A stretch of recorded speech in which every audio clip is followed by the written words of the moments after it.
Friends, the गैम्बा walk में आपका स्वागत है। गैम्बा मीन्स एक्चुअल प्लेस। मैं राकेश चौहान। आज हम बात करेंगे 5S की। 5S जब भी वर्ड आता है तो हम लोग बेसिक रख रखाव या क्लीनिंग की बात करते हैं, लेकिन आज हम बात करेंगे कि 5S केवल हाउस कीपिंग एक्टिविटी नहीं है, ये एक work place culture improvement activity है। आज हम डिस्कस करेंगे कि कैसे अपने ऑर्गेनाइजेशन में, अपने वर्क प्लेस पे, इवन अपने घरों में भी एक 5S के थ्रू एक प्रोडक्टिव वर्क कल्चर को कैसे इंप्रूव कर सकते हैं। 5S एक जापानीज फिलॉसफी है जो कि effective work place organization and standardization पर फोकस करती है। इसको सबसे पहले टोयोटा मोटर कॉर्पोरेशन ने जापान में बाइसक्सी टाटा के थ्रू स्टार्ट किया गया था और आज पूरी दुनिया में इस कल्चर को, इस कॉन्सेप्ट को यूज किया जा रहा है और इम्प्लीमेंट किया जा रहा है। बिकॉज देखिए, बहुत सारे सिस्टम आज सिस्टम के थ्रू इम्प्रूवमेंट की बात कंपनियों में होती है, like 5 kaizen, TPM, TQM, TPS, and jidoka, kanban, JIT, pokayoke, SMAD, lean manufacturing और 6 सिग्मा के कॉन्सेप्ट आज की डेट में कंपनी में चल रहे हैं। लेकिन सबको स्टार्ट करने से पहले आपको 5S एक्टिविटी अपने शॉप फ्लोर पे स्टार्ट करनी है। बिकॉज 5S एक फाउंडेशन है, एक बेस है। जब तक इसको आप स्टार्ट नहीं करेंगे तब तक ये सारे सिस्टम्स जिनकी हमने बात की ये आपके एस्टैब्लिश नहीं होंगे, आपको प्रॉपर्ली वर्क नहीं करेंगे। बिकॉज जब आप 5S को स्टार्ट करते हैं तो आपकी मोर देन 50% प्रॉब्लम वैसे ही रिजॉल्व हो जाती हैं। जब 5S का आप इंप्लीमेंट करते हैं, रिगरसली आप इसको करते हैं और इफेक्टिव 5S इंप्लीमेंट होता है तो ये आपका प्रोडक्टिविटी वेरियर्स को ओवरकम करता है, मैन्युफैक्चरिंग वेस्ट को कम करता है, ये आपको क्वालिटी इंप्रूवमेंट में बहुत ज्यादा सपोर्ट करता है, सेफ वर्क प्लेस को इंश्योर करता है, मोरल ऑफ एम्प्लॉई इसका बहुत ज्यादा हाई हो जाता है जब 5S आपके शॉप फ्लोर में इंप्लीमेंट होता है, एंड ओवरऑल कंपनी की प्रॉफिटेबिलिटी ज्यादा इंक्रीज हो जाती है अगर 5S एक्चुअली में अगर 5S आप इंप्लीमेंट करते हैं। देखिए 5S 5 जापानीज वर्ड हैं, शेरी, शिटन, सीसो, शिकेसु एंड शिसुके। इसको अगर इंग्लिश में कन्वर्ट करें तो sorting out, systematic arrangement, shining, standardization and self discipline.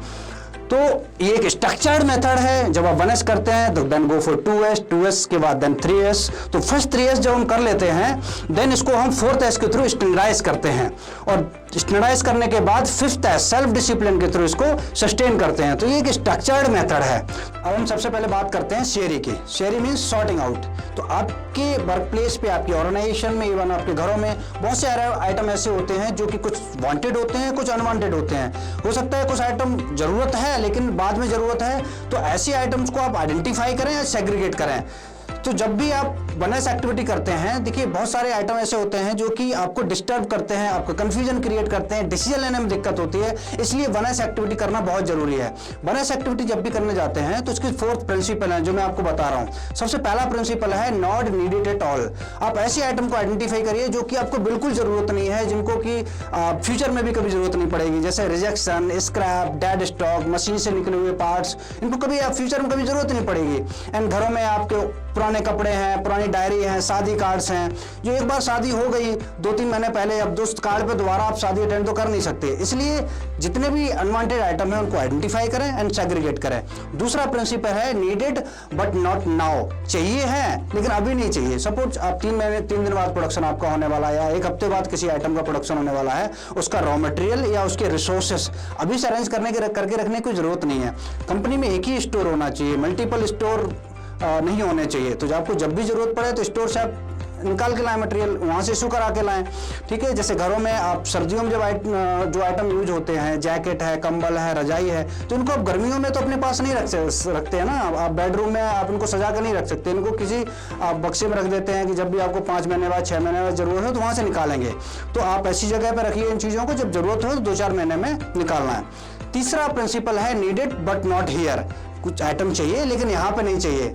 Kitchen का आइटम किचन में होना चाहिए, बेडरूम का बेडरूम में, बाथरूम का बाथरूम में होना चाहिए। तो ऐसे आइटम को आइडेंटिफाई करें और उनको उस जगह पे पहुंचा दें। 4th प्रिंसिपल है needed but not so much quantity. चाहिए लेकिन इतनी क्वांटिटी में नहीं चाहिए। आपको प्रोडक्शन करने के लिए जितना रॉ मटेरियल, जितने रिसोर्सेज चाहिए, सिर्फ शॉप फ्लोर पे उतने ही मटेरियल होना चाहिए। एक्सेस मटेरियल रखने से आपका मिसयूज ऑफ मटेरियल होता है। जैसे आप घरों में भी आप जैसे दूध है, सब्जी है, ग्रोसरी का आइटम है, आप 6-6 महीने का तो नहीं रख सकते ना। आप दूध है आप डेली लेते हैं, सब्जी 3 दिन से ज्यादा की नहीं रखते हैं, चाहे भले ही सब्जी उगना बंद हो जाए, दूध जानवर देना बंद कर दें, लेकिन आप 2 दिन से ज्यादा का दूध नहीं रख सकते अपने पास। ठीक है, इसी तरीके से रॉ मटेरियल या अदर रिसोर्सेस जो है आप अपने शॉप फ्लोर पे, अपने वर्क प्लेस पे उतना ही रखें जितनी की जरूरत है। ठीक है, तो रेटेक कैंपेन इसका एक पार्ट है। जब भी आप बनएस एक्टिविटी करने जाते हैं तो रेड टैग कैंपेनिंग जरूर करें। रेड टैग में आप section, area, item name and quantity mention करें।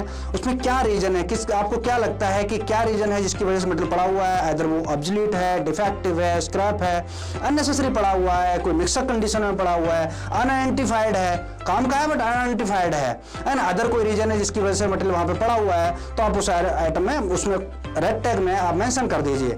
उसमें आप कोई एक्शन सजेस्ट करना चाहते हैं, जैसे इसको आप स्क्रैप यार्ड में मूव कर दो, इसको प्रॉपर्ली लोकेट करो, सेग्रीगेट करना है, रेक्टिफाई करना है, सप्लायर को वापस भेजना है, या अदर कोई सजेशन आप चाहते हैं इसमें देने के लिए, तो आप उसमें दे सकते हैं with the target date of completion.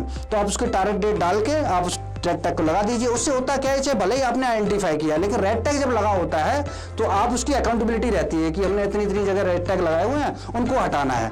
ठीक है, तो आप जितने भी प्लांट में एरिया है, ये एक्टिविटी हर जगह होनी चाहिए। होता क्या है, जब हम बनएस एक्टिविटी करते हैं तो जहां पे हम करते हैं या जहां पे नहीं करते हैं, तो वो आइटम उठा के ऐसी जगह रख दिया जाता है जहां बनएस एक्टिविटी हुई नहीं है, तो प्रॉब्लम तो वहीं की वहीं रही। इसीलिए पूरे प्लांट में ये बनएस एक्टिविटी होनी चाहिए, चाहे वो ऑफिस हैं, जनरल स्टोर है, WIP मटेरियल है, BOPs है, स्टोर है, हर जगह होना चाहिए। बिकॉज होता क्या है, जब बनएस एक्टिविटी जब आप करते हैं, सॉर्टिंग आउट करते हैं, तो इसमें मोर देन 20 to 30% एरिया आपका सेव होता है। जिस मटेरियल को जब आप रिमूव करते हैं तो आपका पैसा जनरेट होता है, उसको आप दूसरी जगह यूज कर सकते हैं, स्पेस सेविंग होती है। एक सबसे बड़ी बात यह है कि आपका जो कंफ्यूजन होता है डिसीजन लेने में, जहां पे आप दिक्कत होती है, वो खत्म हो जाती है। जैसे आप बिफोर आफ्टर आप देख रहे होंगे कि हमने 2-3 जगह पे जो फोटोग्राफ बिफोर आफ्टर दिखा रहे हैं, तो ऐसा एरिया आपका सेव हो जाता है और कंफ्यूजन खत्म हो जाता है।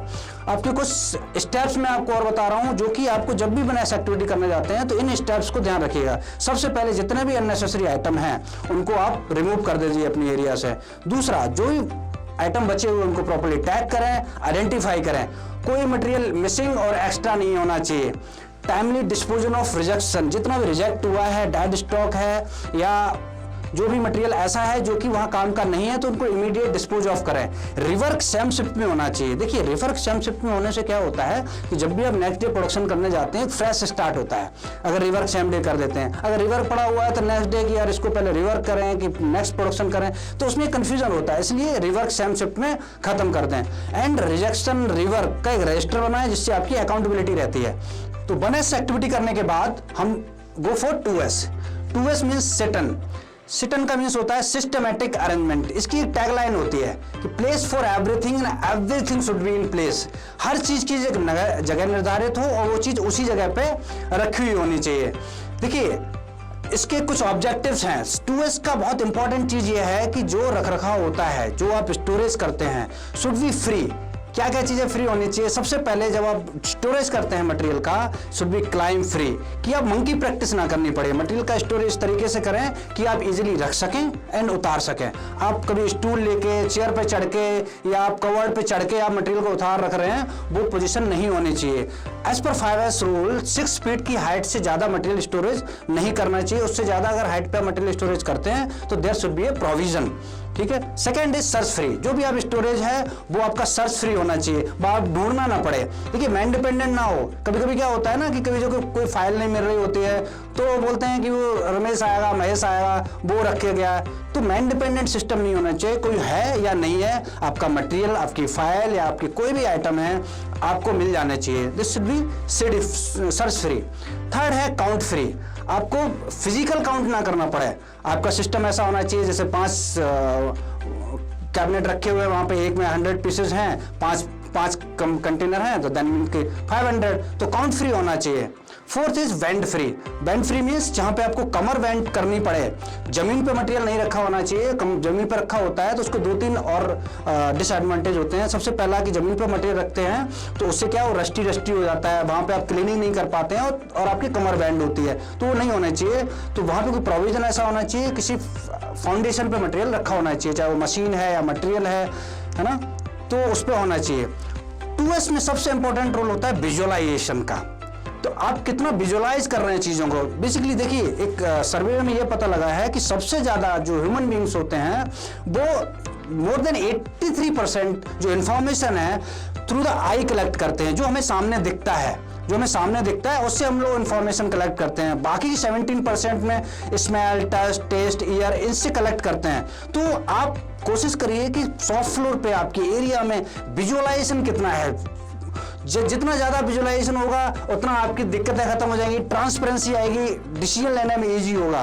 तो शॉप फ्लोर में आप जैसे ट्रेंड चार्ट है, ट्रेंड चार्ट में PQ, CD, SM, productivity, quality, safety, delivery, moral, इनसे रिलेटेड आप पॉजिटिव डेटा, नेगेटिव डेटा आप डिस्प्ले कर दें, है ना। Floor marking, SOP display, direction board, shadow boards, skill matrix, ये सारे सॉफ्टवेयर पे डिस्प्ले कर दें, और जो भी इंफॉर्मेशन है जिससे आपको इजी हो जाए, ठीक है। तो विजुअलाइजेशन पे ज़्यादा फोकस करिएगा, बिजनेस एनालिस्ट का ज़्यादातर यूज कीजिएगा, क्योंकि इसमें क्या होता है कि जब आप लैंग्वेज जो भी लिखते हैं कि आपको या बीड़ी पीना मना है या अदर कोई आप सिंबल्स लगाते हैं, तो आप वहाँ पे सिंबल्स का यूज करिएगा, क्योंकि सिंबल्स यूनिवर्सली, जैसे रेड कलर है, रेड कलर किस चीज़ का है, खतरे का निशान है, पूरी दुनिया में उसको पता है। अब कहीं भी रेड लिख दो, हिंदी में लिख दो, इंग्लिश में लिख दो, गुजराती में लिख दो, उसका कोई मतलब नहीं है। तो जितना कोशिश करें कि उनको साइनेजेस के थ्रू एक्सप्लेन करें, पिक्चुरियल डाटा होना चाहिए, कि जितना पिक्चर्स के थ्रू आप एक्सप्लेन करेंगे वो ज़्यादा बेनिफिशियल रहेगा, ठीक है। आप मैं एक सर्च टाइम का एलिमिनेशन का एक एग्जाम्पल देता हूँ। जैसे मेंटेनेंस में आप देखिएगा, जब भी स्पैनर हैं, टूल्स हैं, एलन कीज हैं, एक बॉक्स में रखे होते हैं, तो जब भी जिसको कोई टूल्स चाहिए होता है, कोई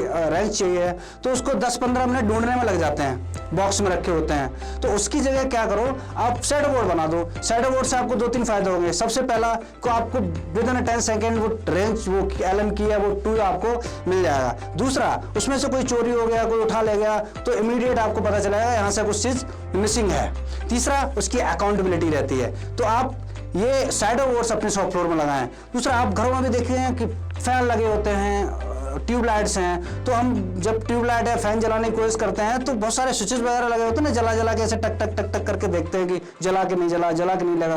वो बड़े मियाँ छोटे मियाँ में आपने एग्जांपल देखा होगा कि जब अमिताभ बच्चन गोविंदा की रूम में चला जाता है अपनी गर्लफ्रेंड को लेकर, तो वहाँ देखते हैं आप, जो कन्फ्यूजन क्रिएट होता है अमिताभ बच्चन के सामने, वही हो जाएगा आपके सामने, ठीक है। तो आप वहाँ पे आप जैसे ट्यूबलाइट है, तो वहाँ T1 ट्यूबलाइट पे आप मेंशन कर दीजिए, वही T1 छोटा सा स्टिकर आप अपने स्विच बोर्ड पर लगा दीजिए, तो आपको कन्फ्यूजन नहीं होगा। T1 जलाना है तो T1 स्विच प्रेस करें, T3 दबाना है, जलाना है तो T3 स्विच प्रेस करें, जलेगा, कंफ्यूजन खत्म। तो इस तरीके के बहुत सारे एग्जांपल्स हैं जो कि आपके टाइम को सेव करते हैं, सर्च फ्री एग्जांपल्स हैं, ठीक है। कुछ स्टेप्स हैं जो मैं आपको बता रहा हूं, जो कि आपको 2S एक्टिविटी करते समय आपको ध्यान में रखनी है। सबसे पहले आप आइडेंटिफाई करें, मटेरियल को आइडेंटिफाई करें, उसकी लोकेशन फिक्स करें, और कितनी क्वांटिटी वहां पे रखनी है वो फिक्स करें। उसमें मिनिमम है, मैक्सिमम लेवल डिसाइड करें। कि देखिए, स्टोर में क्या होता है, स्टोर में अगर आप ओपन छोड़ दो ना, तो वो कुछ भी वहां पे रख देते हैं, या मटेरियल खत्म हो गया, रेड जोन में चला गया, फ्री पता नहीं चलता है। इसलिए उसका मिनिमम मैक्सिमम लेवल डिसाइड करें कि मिनिमम 70 पीस होने चाहिए, मैक्सिमम 100 पीस होना चाहिए। 70 से नीचे जाए तो अलार्म कर दे, 100 से ऊपर जाएगा तो अलार्म कर दे। तो वहां मिनिमम मैक्सिमम लेवल डिसाइड करना है। दूसरा, जो भी मटेरियल स्टोरेज हो इजीली एक्सेसिबल होना चाहिए, वहां इजीली एक्सेसिबल लोग पहुंच सकें। पता है मटेरियल रखा तो सही है अकाउंटेबिलिटी के हिसाब से मिनिमम मैक्सिमम, लेकिन पहुंच ही नहीं पा रहा है। नेक्स्ट है FIFO, first in first out. जो मटेरियल पहले आएगा वो पहले जाएगा, जो बाद में आएगा वो बाद में जाएगा।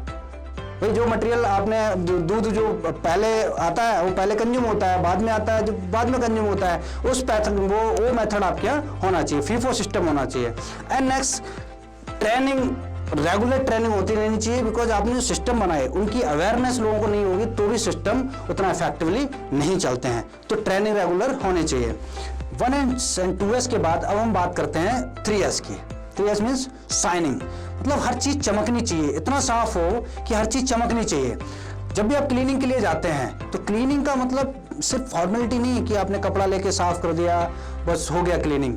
Cleaning means meaning, cleaning with meaning. 6 side cleaning for all, top, bottom, front, rear, right and left. सभी साइड जो है, चाहे वो मशीन हो चाहे सॉफ्ट फ्लोर हो, हर एरिया साफ होना चाहिए। दूसरा है रिस्टोरिंग द बेसिक कंडीशन। जब भी आप क्लीनिंग करने जाते हैं तो बेसिक कंडीशन को रिस्टोर करें, कि आपके कहीं कोई डैमेज है, कोई चीजें टूट रही हैं, लूज वायरिंग है, कहीं से लीकेज हो रहा है, कहीं कुछ ऐसा है तो उनको सही करें। क्लीनिंग का पर्पज ही वही होता है कि पहले क्लीनिंग करते समय कुछ चीज जो आपको पकड़ में आती है, कहीं प्रॉब्लम आ रही है, उनको सही करें। थर्ड चीज है make things easy to clean. कहीं पे आपको जहाँ क्लीनिंग करने में दिक्कत आ रही है, जिनके हाथ नहीं पहुंच रहा है, पर्सन नहीं पहुंच रहा है, या जो आपकी क्लीनिंग इक्विपमेंट है वो सफिशिएंट नहीं है, तो उनके लिए और इम्प्रूवमेंट करें कि आपको इजी क्लीनिंग हो जाए। आप देखिए जितने भी एरिया हैं आपकी एकदम परफेक्टली क्लीन होने चाहिए विद बेसिक जो उनको इंस्ट्रूमेंट हैं, क्लीनिंग इक्विपमेंट है उनके साथ। वो चाहे किचन है, लिविंग रूम है, कंपनी के अंदर आपके शॉप फ्लोर है, लैबोरेटरी, मटेरियल स्टोरेज, ऑफिस, हर जगह एकदम स्पार्कलिंग होनी चाहिए, क्लीन होने चाहिए। देखिए क्लीनिंग, जैसे मैंने पहले ही बताया, क्लीनिंग विद मीनिंग। आपको चीज़ों को आइडेंटिफाई करना है, प्रॉब्लम को आइडेंटिफाई करना है क्लीनिंग करते समय। लाइक जैसे घर में जो माँ होती है ना, जब छोटे बच्चे को नहला रही होती है, तो नहलाते समय वो माँ अपने बच्चे की प्रॉब्लम्स को आइडेंटिफाई करती है, कहीं इसकी ग्रोथ प्रॉपर हो रही है कि नहीं हो रही है, उसके हाथ पैर सिर जो एक नॉर्मल बच्चे की ग्रोथ होती है उसी हिसाब से हो रही है कि कोई दिक्कत है, तो चेक करती है। उसी तरीके से आप मशीन साफ करने जाते हैं तो उसमें loose wiring, leakage, damage, tear wear, वो सब चेक करना है, सो दैट कि उसको साथ साथ सही करना है। घर में भी इसी तरीके से होता है कि जब हम लोग होली दीपावली पे सफाई करते हैं तो हम लोग वो चीज़ों को रिस्टोर करते हैं। 3S के कुछ रूल्स हैं, कुछ स्टेप्स हैं जो मैं आपको बताता हूं। सबसे पहले आप रिस्पॉन्सिबिलिटी असाइन करें 3S की, कौन क्लीनिंग करेगा, ऑफिस की कौन करेगा, टेबल की कौन करेगा, मशीन्स की कौन करेगा, है ना, सॉफ्टवेयर की क्लीनिंग कौन करेगा। 3S को इंटीग्रेट करें, ड्यूटी को एक वर्क एक्टिविटीज में आप इनको इंक्लूड करें। डेली जब भी आप रिव्यू कर रहे हैं ना, तो 5S की या 3S की आप रिव्यू जरूर करें। डेली रूटीन एक्टिविटी में आपकी 3S एक्टिविटी होनी चाहिए। एंड मेंटेनेंस लेवल, डेली आप मेंटेनेंस लेवल उसका चेक करें, वेरीफाई करें वेदर 3S हुआ या नहीं हुआ। ठीक है, तो जैसे मैंने आपको बताया फर्स्ट 3S के बाद जो फर्स्ट टेस्ट 2S और 3S जो किया उसको हमें स्टैंडर्डाइज करना है। 1S 2S एंड 3S के बाद अब हम बात करेंगे 4S की। 4S means standardisation. देखिए स्टैंडर्डाइजेशन क्या है कि आप जब भी मार्केट में जाते हैं अपने लिए स्लीपर लेते हैं या कपड़े लेते हैं, कभी ऐसा होता है कि आप उसको बोलो कि यार मुझे स्लीपर चाहिए, तो वो 100-200 जोड़ी स्लीपर निकाल के आपके लिए रख दे कि आप उसके पहन के देख लो, जो आपको आ जाएगा वो आप ले लेना, या कपड़े वो 200-300 या 500 जोड़ी निकाल के रख दे, जो आपको फिट आ जाए वो ले लो। ऐसा कभी होता है क्या? नहीं होता, बिकॉज स्टैंडर्ड बने हुए हैं। आपको 8 नंबर की स्लीपर आ रही है तो 8 नंबर की स्लीपर आपको आएगी, दुनिया में कहीं चले जाइए। कपड़े में भी ऐसा, 42 नंबर, 45 नंबर, 38 नंबर, जो भी शर्ट आपको आ रही हो, आप जब उसको साइज बताते हैं वो आपको जो ऑप्शन देता है वो किस में देता है? वो डिजाइन में देगा, कलर में देगा। तो आपके पास जो चूज करने का ऑप्शन होगा उसे डिजाइन कलर में 4-5 जोड़ी दिखाएगा, वो उसमें आपको समझ में आ जाए तो आ जाए। तो ये होता है स्टैंडर्डाइजेशन। ये कभी कभी क्या होता है, किसी के यहाँ पराठा इतना बड़ा बनता है, किसी के यहाँ इतना बड़ा बनता है। हम लोगों के माइंड में क्या हो रहा था, देखो सुबह से यार एक पराठा खा के बैठा हुआ है, ये कैसे शाम काट पाया, लेकिन हम लोगों को पता नहीं कि उसके यहाँ इतना बड़ा पराठा बनता है, बिकॉज वो नॉन स्टैंडर्ड है। हम लोग को स्टैंडर्डाइज करना है सो दैट कि हर किसी के माइंड में एक ही बात हो, है ना। अगर 42 नंबर है तो दुनिया में कहीं भी जाएंगे तो 42 नंबर की शर्ट आपको आएगी। ये होता है स्टैंडर्डाइजेशन। इसीलिए आपको अपने सॉफ्टवेयर में क्या क्या स्टैंडर्डाइज करना है, वर्क स्टेशन को, लेआउट को स्टैंडर्डाइज करना है, वर्क एरिया लेआउट को स्टैंडर्डाइज करना है, sequence of work, cycle time of work, material tools को आपको स्टैंडर्डाइज करना है, machine parameter, process parameter, quality parameter, method of measurement, reaction plan, reporting method, जितना भी आप स्टैंडर्डाइज कर सकते हैं उतना स्टैंडर्डाइज करिए। 1S जो आप करने जाते हैं ना सेग्रीगेशन, तो उनको भी स्टैंडर्डाइज करना है कि कब का आप सेग्रीगेशन करना है, किस एरिया में सेग्रीगेशन करना है। 2S में आपको जो भी आप एक्टिविटी कर रहे हैं 2S के उनको स्टैंडर्डाइज करना है। ठीक है, अब सॉफ्ट फ्लोर पे आप फ्लोर के कलर कोडिफिकेशन कर सकते हैं। जैसे मैं दिखा रहा हूँ कि आप कहाँ पे आपका रॉ मटेरियल रखा जाएगा, कहाँ WIP मटेरियल रखा जाएगा, फिनिश गुड मटेरियल कहाँ रखा जाएगा, कौन सा पाथ भी होगा, एसले कौन सा होगा, आपके विजुअल डिस्प्लेस कहाँ पे डिस्प्ले होंगे, मीटिंग एरिया कौन सा होगा, वो सारा आप फ्लोर कलर कोडिफिकेशन के थ्रू आप स्टैंडर्डाइज कर लो। कोई भी आपके सॉफ्ट फ्लोर पे जाएगा ना तो दूर से समझ जाएगा ये कहाँ मुझे जाना है, कहाँ मुझे नहीं जाना है, सॉफ्ट फ्लोर किस मशीन पे जाना है, तो हमें क्या डायरेक्शन रहेगा, किधर से जाना है। ठीक है, तो वो आपके सॉफ्ट फ्लोर की आप कलर कोडिफिकेशन कर सकते हैं। कंपनी में पाइप की कलर कोडिफिकेशन कर सकते हैं, पाइप कौन से में वाटर फ्लो हो रहा है, किसमें लिक्विड फ्लो हो रहा है, किसमें आपके हजारस मटेरियल है, किस नॉन हजारस मटेरियल है, किसमें स्टीम फ्लो हो रहा है, तो वो सबका कलर कोडिफिकेशन कर दें। देखिए कलर कोडिफिकेशन हम अपने हिसाब से कर सकते हैं, लेकिन हाँ वो ग्लोबल स्टैंडर्ड्स बने हुए हैं उसके हिसाब से करेंगे तो ज़्यादा बेटर रहेगा। तो पाइप का कलर कोडिफिकेशन कर देना है कि किसको हम छू सकते हैं, किसको नहीं छू सकते हैं ना। थर्ड है कि आप तो शॉप फ्लोर में अपने SOPs, स्टैंडर्ड ऑपरेटिंग प्रोसीजर्स हैं, वर्क इंस्ट्रक्शन है, 1 पॉइंट लेसन्स हैं, जितनी ज़्यादा से ज़्यादा डिस्प्ले करेंगे आपको ट्रांसपेरेंसी उतनी ज़्यादा आएगी। होता क्या है कि जब भी कोई नया एम्प्लॉय आता है ना, वो पूछता है कि इसका क्या प्रोसेस है, ये मशीन कैसे फंक्शन करती है, ये प्रोसेस कैसे फंक्शन करती है, इसका प्रोसेस फ्लो डायग्राम क्या है। तो आप कुछ भी किसी को बताने की जरूरत नहीं है, उसको जैसे SOP दी है वो लगे इसको पढ़ ले तो समझ में आ जाए, बिकॉज उसमें प्रोसेस और सीक्वेंसेस है, प्रोसेस पैरामीटर, प्रोडक्ट पैरामीटर, सब कुछ है, की परफॉर्मेंस इंडिकेटर, सब कुछ उसमें आ जाता है। ठीक है, उसके बाद शॉप फ्लोर पर जाके वर्क मशीन है तो उसमें वर्क इंस्ट्रक्शन लगे हुए हैं, तो मशीन की एक्टिविटीज को समझ में आती है। और थोड़ा डीप में जाएगा तो OPL लगे होते हैं, कोई पर्टिकुलर एक्टिविटी होती है उसके OPL लगे हुए हैं, तो सारी चीजें क्लियर हो जाती हैं। तो आप कोशिश करें कि पूरे प्लांट में हर जगह स्टैंडर्डाइजेशन हो, सो दैट कि सेल्फ एक्सप्लेनेटरी हो, किसी से कुछ पूछना ना पड़े। ठीक है, तो 4th एस के बाद अब हम बात करते हैं 5th एस की। 5th S means self discipline. Discipline के थ्रू हमें इसको सस्टेन करना है। देखिए, अपनी इंडिया में और अदर कंट्रीज में, यूरोपियन कंट्रीज हैं, उनमें एक डिफरेंस है, जैसे US, कनाडा या अदर इंग्लैंड वगैरह में। इनमें क्या सिस्टम होता है, जैसे ट्रैफिक लाइट होती है ना, वहाँ रेड ग्रीन येलो होता है। तो ग्रीन का मतलब है गो, येलो का मतलब होता है गो सेफली, एंड रेड का मीन्स स्टॉप। तो स्टॉप तो स्टॉप। इंडिया में थोड़ा सा अलग रहता है, तो ग्रीन का मतलब गो, येलो का मतलब होता है गो फास्ट, एंड रेड का मतलब see if there is no police then go. मतलब हम लोग देखते हैं कि पुलिस वाला तो नहीं खड़ा है, पुलिस वाला नहीं खड़ा है तो रेड हो चाहे लाल येलो हो या ग्रीन हो, कोई मतलब नहीं, उनको निकलना है। इसीलिए integrity is what? Integrity is doing the right thing even when no one is watching you. आपको कोई देख नहीं रहा है फिर भी आप ईमानदारी से काम कर रहे हैं, दैट इज कॉल्ड इंटीग्रिटी। आप जब तक वो नहीं आपके अंदर आएगी तब तक कोई भी सिस्टम आपके एरिया में इंप्लीमेंट नहीं हो सकता है। इंप्लीमेंट तो होगा बट उसको उतना अच्छा रन नहीं कर पाएगा। ठीक है, तो वो सिस्टम लेके आना है। इसलिए so whatever has been decided must be followed exactly as per the standard. जो भी स्टैंडर्ड बने हुए हैं शॉप फ्लोर में, कंपनी में स्टैंडर्ड्स हैं, उनको फॉलो करना है। बस इतना ही करना है कि फर्स्ट 4th एस जो है 1S 2S 3S and 4th S में जो हमने सिस्टम बनाए, जिनको स्टैंडर्डाइज किया, उनको जस्ट फॉलो करना है। तो 5th एस में कुछ स्टेप्स है जो मैं आपको बताता हूँ। सबसे पहले regular check whether 5S rules and regulations are followed. जो भी बने हुए रूल्स एंड रेगुलेशन 5S के, उनको फॉलो करना है।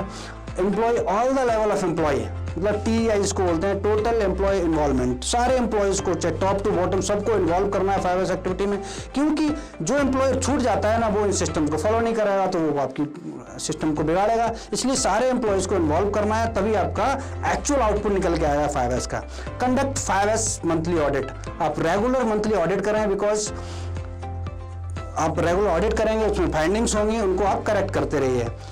4th है best 5S John award distribute करें, रिकॉग्नाइज करें लोगों को। इससे क्या होगा, इंटरनल कंपटीशन क्रिएट हो जाएगा और आपको एक जब कंपटीशन क्रिएट होता है तो हर जॉन अपना बेस्ट देने की कोशिश करता है। एंड 5th इज कि 5S की ट्रेनिंग रेगुलर होनी चाहिए, बिकॉज ट्रेनिंग के लिए मैं ज़्यादा एम्फसाइज कर रहा हूँ, बार बार बोल रहा हूँ, training training training and training. जितनी आपकी ट्रेनिंग होगी, लोगों की क्लैरिटी होगी सिस्टम से रिलेटेड, 5S रिलेटेड, और ये बिकॉज रेगुलर ट्रेनिंग चलती रहेंगी तो ही 5S को इम्प्लीमेंट किया जा सकता है। Because 5S is not an one time activity, it's a continuous improvement process. So thank you very much. आपको वीडियो अच्छा लगा होगा, मुझे लगता है कि काफ़ी समझ में आया होगा। अगर समझ में आया हो तो इसको लाइक करें, शेयर करें, बिकॉज हम चाहते हैं कि ज़्यादा से ज़्यादा लोग इस वीडियो का लाभ उठा सकें। और हाँ, मोस्ट इम्पॉर्टेंट, इसको सब्सक्राइब जरूर करें, बिकॉज अगले जो वीडियोज़ हैं बहुत धमाकेदार एंड पावरफुल आने वाले हैं। Thank you.